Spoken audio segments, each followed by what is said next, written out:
Hey everyone, and welcome back to another video. And in this video, I'm going to show you how to find quizzes on GoHighLevel. So this video is going to be particularly useful for individuals who are trying to add quizzes to their GoHighLevel account. How do you actually go ahead and do that?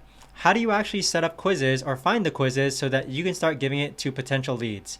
Either way, this video is going to be short, sweet, and simple, guys. There's not going to be a lot of steps involved. But first, we're going to log on to our GoHighLevel account. On the left-hand side, you want to click on Sites. And then on this tab here, you're going to see this toggle menu or toggle button that says Quizzes. Click on Quizzes. Now, with quizzes, you can create folders for your quizzes, or you can add a quiz by clicking on here or over here. So if I click on add a quiz, you'll see that I now enter the setup mode for adding a quiz onto your GoHighLevel account. But that right there, guys, is the best and easiest way that I know of to actually go ahead and find quizzes on GoHighLevel. If you guys know of a better or easier way to actually do this, let me know in the comments down below. I would love to know. Thanks so much for watching, everyone, and I'll see you guys all in the next video. Take care.